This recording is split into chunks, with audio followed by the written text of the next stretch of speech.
สวัสดีเพื่อนๆนะครับคลิปนี้เราจะมาสอนการทำภาพฟิล์ม 3D ซึ่งตัวอย่างก็จะประมาณนี้นะครับหลังจากที่เราใช้กล้องเรโทรไปถ่ายจนหมดม้วนแล้วเราก็ส่งล้างโดยที่เราล้างจะใช้ล้างแบบปกตินะครับซึ่งมันก็จะสามารถล้างได้2แบบที่1เป็นแบบพาโนรามามันก็จะติดมาประมาณ3รูปมันจะอยู่ในไฟล์ภาพ1ไฟล์แต่เราเลือกล้างแบบธรรมดาแล้วเราก็มาครอปรูปเอาอีกทีหนึ่งนะครับก็เดี๋ยวเรามาดูวิดีโอกันเลยดีกว่าตอนนี้ก็อาจจะยังไม่เข้าใจกันเท่าไหร่ก็อันดับแรกครับเข้าไป Google Drive ครับก็คือเข้าไปที่สมมุติร้านเขาส่งมาให้ทาง LINE หรือร้านเขาส่งมาให้ทางอีเมลอย่างเงี้ยเราก็ไปเอาไฟล์ภาพมาอย่างของผมร้านเขาส่งมาเข้า Google Drive ครับก็จะมีรูปมาประมาณนี้เดี๋ยวเราจะลองทำรูปในตัวอย่างเลยแล้วกันผมล้างแบบธรรมดามาครับสแกนแบบธรรมดามาซึ่ง1ภาพมันก็จะติดมา2รูป1ไฟล์ภาพจะติดมา2รูปอย่างเช่นรูปที่เราจะใช้ก็คือรูปนี้ซึ่งตอนนี้มันมีแค่2ภาพเดี๋ยวเราจะเอาอีกรูปหนึ่งที่มันเป็นช็อตเดียวกันกล้องมันทำหน้าที่ถ่ายมาครั้งเดียวจะได้มา3ภาพนะครับมันก็เลยสามารถจะมาต่อกันเป็นภาพ3มิติได้รูปนี้คือรูปที่3เดี๋ยวเราเซฟรูปที่3ก่อนกดเซฟ1ทีแล้วเราก็ไปเซฟรูปที่1กับรูปที่2นะครับนี่ตัวนี้เราต้องกดเซฟ2ทีนะครับเพราะว่าเราจะไปครอปแล้วเราก็จะเรียงลำดับเลขของรูปภาพใหม่เรียงลำดับรูปภาพใหม่นั่นเองกดปุ่มโฮมครับไปที่โฟโต้รูปเรามาแล้วอันนี้คือรูปที่3อันนี้คือรูปที่คิดว่าเป็นรูปที่2นะครับอันนี้คือรูปที่1มันจะได้จำง่ายๆรูปที่1ไว้สุดท้ายสุดนะกด edit 1ทีครับกดหมุนภาพปึ๊บแล้วก็กด crop ผมเลือกแบบ original นะครับ original แล้วก็เลื่อนมารูปแรกก่อนกดดันแล้วก็กด edit 1ทีครับหมุนภาพอีกทีหนึ่งเพื่อให้เราจะได้ไม่ต้องไปหมุนภาพในแอปอีกทีแต่แอปก็ทำได้นะครับกดดันทำเหมือนกันครับไปหารูปที่2กด edit ครับ crop หมุน crop original อันนี้คือรูปที่กดดัน edit ครับหมุนกดดันนี่คือรูปที่2รูปที่1รูปที่2รูปที่3ก็คือเป็นรูปนี้กดหมุน1ทีครอบ original เลือกกดดันedit แล้วก็หมุนกลับมาตอนนี้รูปทั้ง3เราพร้อมแล้วนะครับรูปทั้ง3เราพร้อมแล้วเดี๋ยวเราก็จะไปลองใส่ในแอปเข้าแอป Reto 3D ครับตัวที่ผมโหลดมาใช้อยู่ตอนนี้จะเป็นตัวฟรีนะครับพอบวกไปปุ๊บรูปก็จะขึ้นมาเลย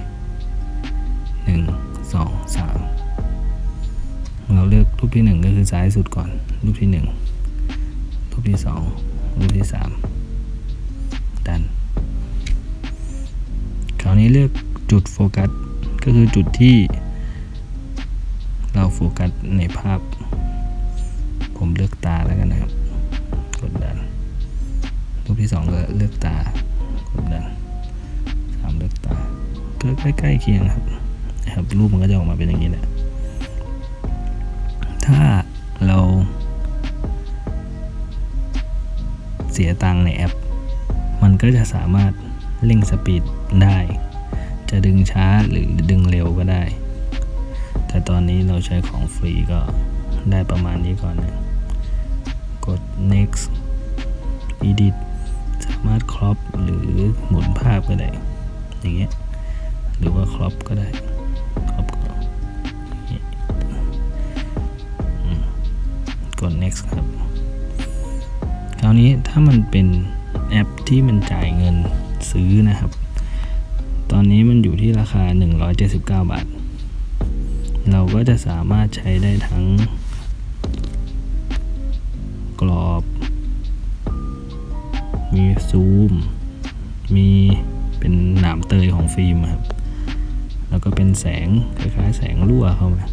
แล้วก็จะเป็นเหมือนเกรนๆอะไรประมาณนี้ก็จะสามารถใส่ได้แต่ที่เราใช้ก็เป็นของฟรีก็โลโก้ยังเอาออกไม่ได้เลยก็ใช้ไปครับมันฟรีครับกด next 1 ทีส่วนใหญ่ผมจะเลือกเป็น high resolution นะครับหรือถ้าใครอยากให้มันเร็วก็เลือกเป็น normal ก็ได้ผมเลือก high res รอมา generate แป๊บหนึ่ง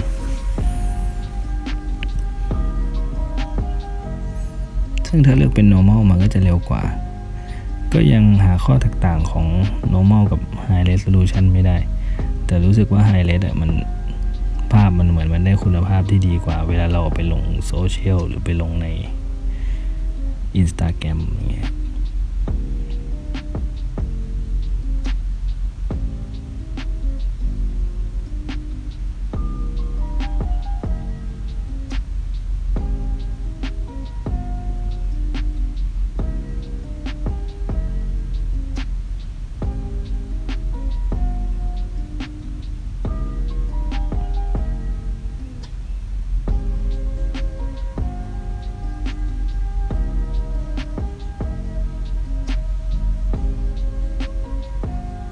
เรียบร้อยแล้วก็จะได้ภาพออกมาประมาณนี้เราก็กดเซฟครับโอเคเซฟแคมเมรากดดันออกจากแอปได้เลยครับแล้วก็ไปดูที่แคมเมรารอของเรากด play นี่ก็จะได้รูปที่เราทำมาเป็นไงครับไม่ยากเลยใช่ไหมเราก็เอารูปตรงนี้ไปโพสใน Facebook หรือ Instagram ได้เลยกดเข้า Facebook ก็ลบตัวเก่าไป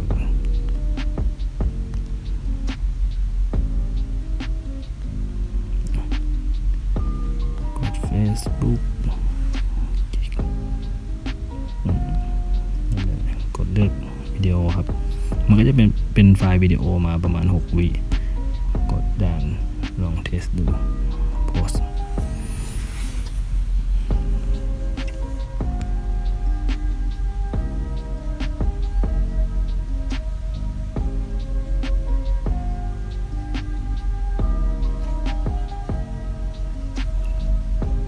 Facebook ก็จะทำการ generate วิดีโอให้เรานะครับ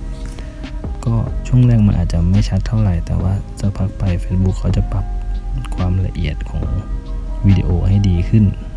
เนาะก็ไม่นานมาก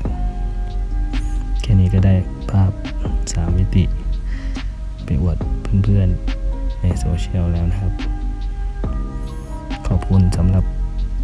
ทุกคนที่ถามเข้ามาแล้วก็ที่คนที่เข้ามาดูการสอนแบบงงๆของเรานะครับถ้าใครมีข้อสงสัยเพิ่มเติมอย่างไรก็คอมเมนต์ได้เลยครับใครชอบคลิปนี้ก็กดไลค์กดแชร์กด Subscribe ให้เราด้วยนะครับเดี๋ยวครั้งต่อไปเดี๋ยวเราจะมีการทำภาพ3 มิติโดยใช้ Photoshop นะครับก็มันก็จะไม่ต้องติดโลโก้หรือไม่ต้องติดอะไรอย่างเงี้ยแต่อาจจะยุ่งยากนิดนึงเดี๋ยวยังไงจะทำเสร็จแล้วก็จะเอาลงให้ดูอีกทีนะครับขอบคุณทุกๆคำติชมแล้วก็ทุกๆคนที่ติดตามนะครับเดี๋ยวไว้เจอกันคลิปหน้าครับสวัสดีครับ